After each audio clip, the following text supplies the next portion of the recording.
Hi hello नमस्कार, मी राणी तुपे तुमच्या सगळ्यांचं पुन्हा एकदा माझ्या चॅनलमध्ये स्वागत करते। कसे आहात तुम्ही सगळेजण? आय होप तुम्ही सगळेजण मस्तच असाल, मजेत असाल। तर इथे ना आता मी माझ्या लग्नाचे काही व्हिडिओ टाकत आहे।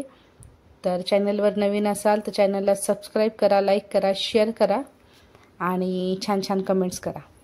तर इथे माठाला जे आहे ना ते सगळेजण हळकुंडाचं त्याचं ते बनवलेलं होतं ते लावत आहे। आता याला काय म्हणतात हे खरंच मला माहिती नाही, तर मी व्हिडिओमध्ये सांगितलं असतं।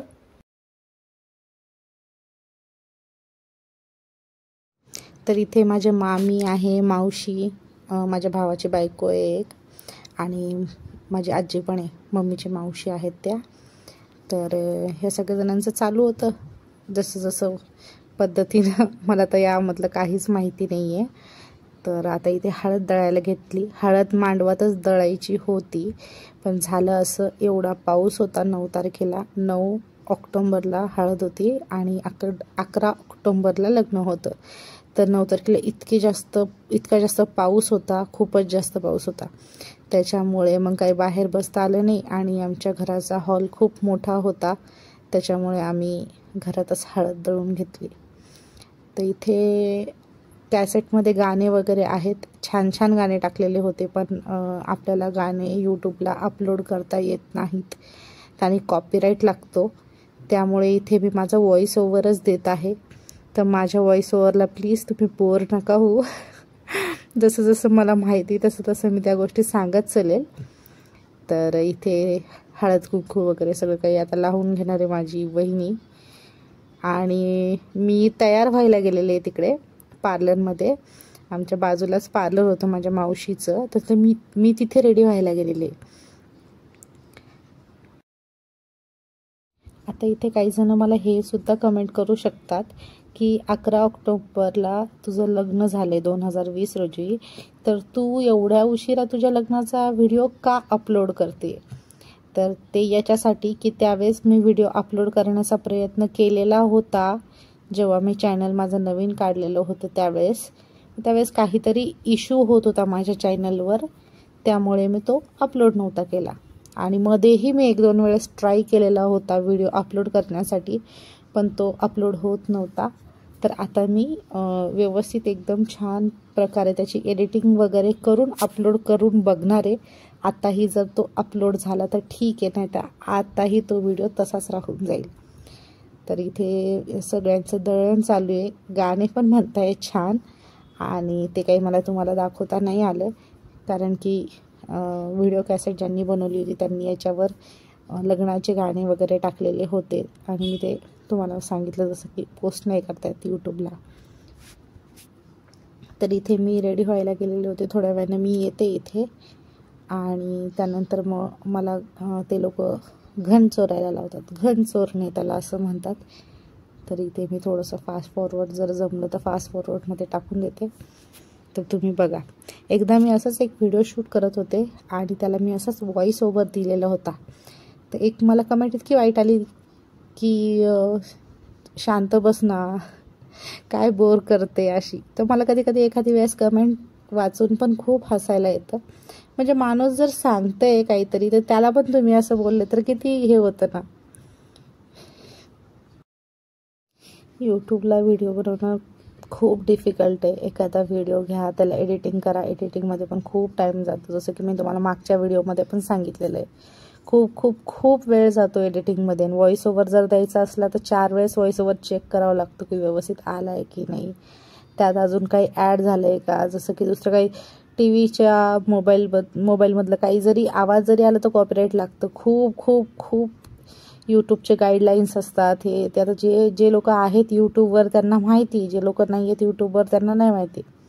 यूट्यूबचे इतके गाईडलाईन्स असतात ना, ते सगळं चेक करावं लागतं 10 वेळेस, आणि याच्यामध्येच माणूस बोर होऊन जातं। त्याच्यामुळे एडिटिंग करायला खूपच जास्त कंटाळा येतो, मला तर खूप जास्त कंटाळा येतो, म्हणून कधी कधी मी व्हिडिओ टाकतच नाही।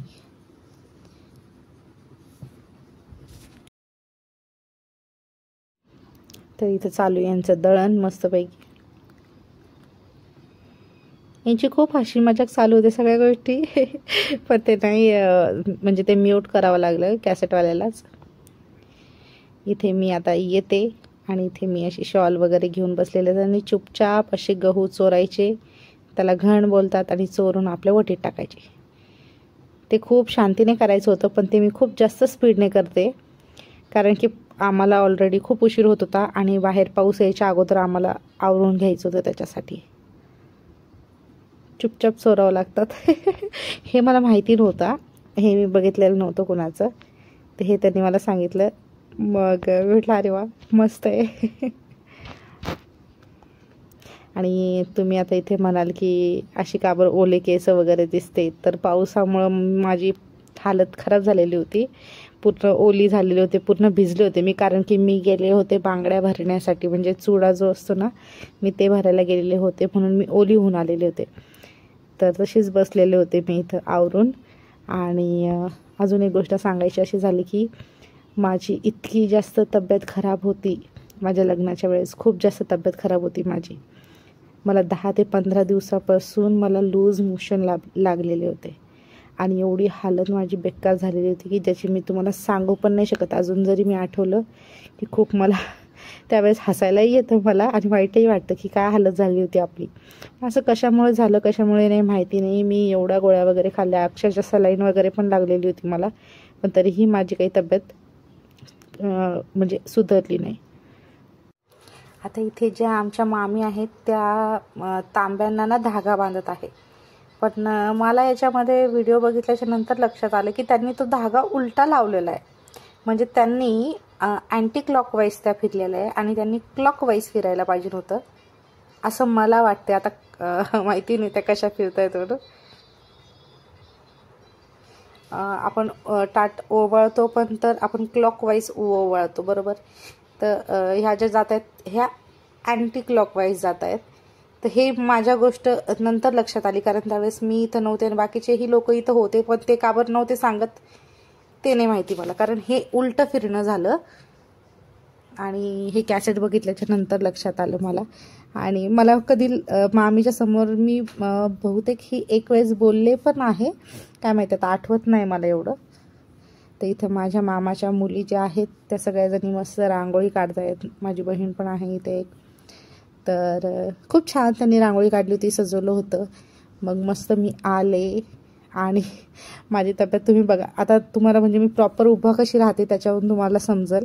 माझी खरंच खूप तब्येत डाऊन होती त्या दिवशी, पण माझे हातपाय पूर्णपणे गळून गेलेले होते. मी उभा राहण्याची पण माझ्यात ताकद नव्हती हळदीला. आता इथे सगळ्यांना बघून तुम्हाला वाटत नसेल बिलकुलच की हे लॉकडाऊनमधली हळद आहे म्हणून, कारण मास्क जो आहे तो कुणीच लावलेला नाही आहे. कारण की माझे सगळे नातेवाईक, माझं सगळं गणगोत जे आहे ना ते इथलंच आहे. 1-2 गल्लींचा अंतर आहे फक्त, आणि बाकी एक 5-10 मिनिटाच्याच दुरीवरच आहे सगळेजण. त्याच्यामुळे कोणी जास्त मास्क वगैरे एवढं फॉलो नव्हतं केलेलं. आणि तसं पण माझं लग्न आणि हळद ते जे सेकंड लॉकडाऊनमध्ये झालेलं होतं त्यावेळेस कोणी इतकं पाळतही नव्हतं. तर इथे सगळं रांगोळी वगैरे सगळं सजलेलं आहे मस्त. आता मी येते, आणि इथे एकदम छान इमोशनल सॉन्ग लावलेलं होतं म्हणून मी आले, आणि मी खूप इमोशनल झाले. मी खूप म्हणजे असं रडायला आलं मला. आणि हळदीत मी रडले, आणि लग्नाच्या दिवशी मला रडूच येत नव्हतं. मला हसायला येतं आत्ता की मी हळदीत रडत होते आणि लग्नाच्या दिवशी मला बिलकुल रडायला येत नव्हतं. तर इथे माझा भाऊ मला मांडवात घेऊन चाललेला आहे. अगोदर माझी इच्छा होती की सॉन्ग सहित माझा व्हिडिओ पोस्ट करायची, पण नंतर लक्षात आलं की नाही बाबा कॉपीराईट लागतो, आणि खूप बेकार कॉपीराईट लागतो. त्याच्यामुळे मी काही सॉन्गसोबत नाही टाकले. तिकडे आमची बिर्याणी बनत होती. माझ्या पाठीमागे बघितलं जर तुम्हाला कळेल, तिकडे आमची बिर्याणीची तयारी चालू होती. तर इथे आता मी आले मस्त मांडवामध्ये, आणि इथं सगळेजण मग ते कळसाचं पाणी जे आहे ते करणार, म्हणजे हळद कुंकू लावून मी असं इथे फिरणार, 5 राऊंड मारणार. आणि माझ्या हातामध्ये होतं पान, सुपारी आणि तांदूळ, जे की मला राऊंड म्हणजे चक्कर मारता मारता मला थोडे थोडे थोडे थोडे तांदूळ खाली टाकायचे होते. आणि त्याच्यानंतर 5 राऊंड झाल्याच्या नंतर मला त्या आतमध्ये बसायचं होतं. तिथे जे पाटा ठेवलेला आहे तिथे बसायचं होतं. आता इथे तुम्ही माझ्या हळदीचा पूर्ण व्हिडिओ बघा. तर मी आता इथे ना थोडीशी म्युझिक टाकते व माझ्या व्हॉईस ओव्हर तुम्ही बोर झाला असाल तर मी थोडंसं म्युझिक टाकते, म्हणजे जेणेकरून तुम्हाला बोर नाही वाटणार.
तर अजून माझी हळद काही झालेली नाही आहे, फक्त कळसाचं पाणी वगैरे झालेले आहे.